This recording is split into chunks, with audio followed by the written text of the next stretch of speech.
Bapak-bapak, ibu-ibu, kaum muslimin dan muslimat, jamaah zuhur yang dimuliakan Allah Subhanahu wa taala. Bersyukur kita kepada Allah Subhanahu wa taala. Alhamdulillahirabbil alamin. Allah kembali izinkan kita untuk melaksanakan salat fardu zuhur berjamaah. Sebelum kita melaksanakan salat zuhur berjamaah, sejenak kita duduk di majlis ilmu yang mudah-mudahan dibalas oleh Allah Subhanahu wa taala dengan pahala yang berlipat ganda.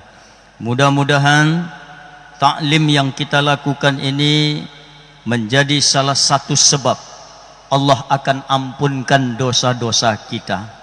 Dan mudah-mudahan dengan taklim yang kita lakukan ini Allah hindarkan kita dari segala bentuk mara bahaya di dalam kehidupan ini.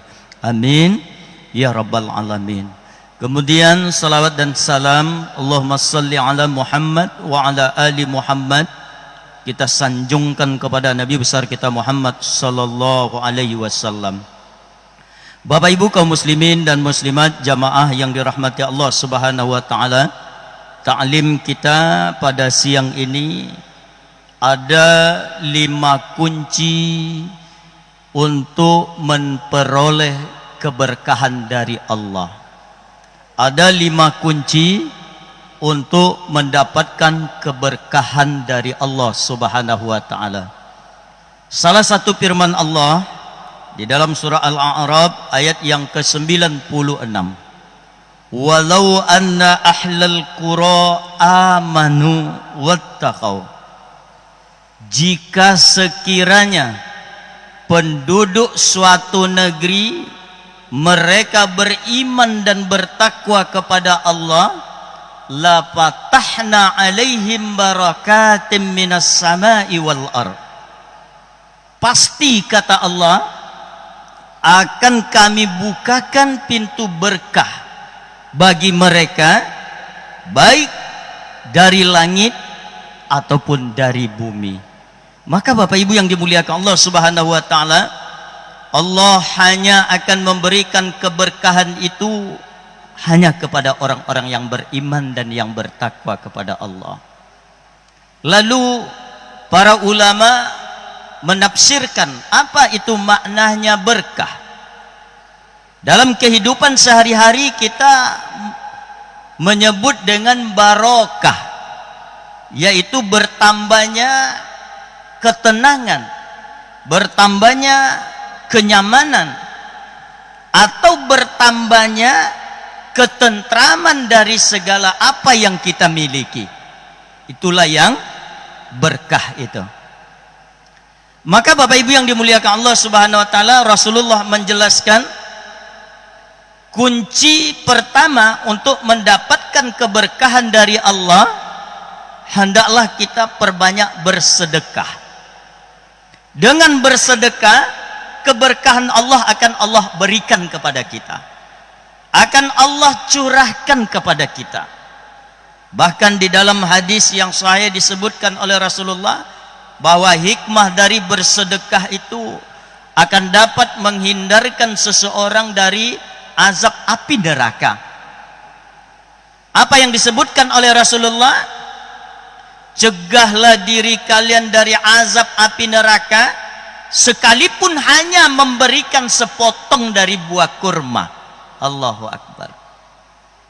Apatah lagi ketika kita diberikan kelebihan rezeki, maka kita bisa untuk mensedekahkan, baik itu untuk kesejahteraan pembangunan masjid ataupun untuk membantu anak-anak yatim kita, bahkan untuk meringankan beban saudara-saudara kita. Maka ini akan mendatangkan keberkahan dari Allah Subhanahu wa taala. Kemudian yang kedua kata Rasulullah, perbanyaklah bersyukur kepada Allah. Bersyukur berarti berterima kasih kepada Allah atas segala bentuk yang Allah berikan kepada kita. Bapak Ibu yang dimuliakan Allah Subhanahu wa taala, setiap kita pasti mendambakan ketika kita berusaha, ingin dari usaha kita itu yang kita peroleh sesuai dengan apa yang kita harapkan. Namun kenyataan di dalam kehidupan kita, ada kalanya apa yang kita dapatkan dari apa yang kita ikhtiarkan itu tidak sesuai dengan apa yang kita harapkan. Maka ketika itu, mampukah kita untuk bersyukur kepada Allah? Mampukah kita untuk berterima kasih kepada Allah Subhanahu wa taala? Allah ingatkan di dalam salah satu firman-Nya, "Wa may yashkur fa innama yashkuru li nafsi." Barang siapa yang mensyukuri, siapa yang bersyukur, maka pada hakikatnya dia mensyukuri untuk dirinya sendiri. Kemudian yang ketiga, Bapak Ibu yang dimuliakan Allah Subhanahu wa taala, jalan untuk mendatangkan keberkahan, ketenangan, ketentraman jiwa adalah berbakti kepada orang tua kita. Ternyata salah satu yang akan menenangkan kehidupan kita, menentramkan datangnya keberkahan adalah dengan kita senantiasa berbakti kepada kedua orang tua kita.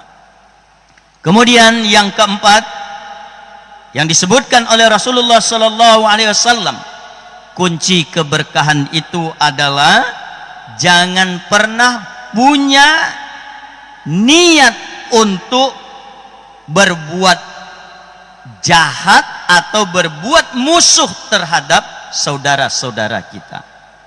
Jangan kita pernah berniat untuk memusuhi saudara-saudara kita, karena ini akan menyebabkan terhambatnya keberkahan dari Allah Subhanahu wa taala. Maka Bapak Ibu yang dimuliakan Allah Subhanahu wa taala, yang namanya kita manusia tidak akan luput dari salah dan khilaf. Maka di sini dituntutlah kita orang-orang yang beriman untuk selalu melakukan perdamaian, melakukan islah, melakukan hubungan baik antara sesama kita, baik dalam profesi yang kita lakukan. Maka hindarilah, kata Rasulullah, rasa permusuhan terhadap sesama, karena inilah yang akan mendatangkan keberkahan dari Allah Subhanahu wa taala. Kemudian yang terakhir untuk siang ini,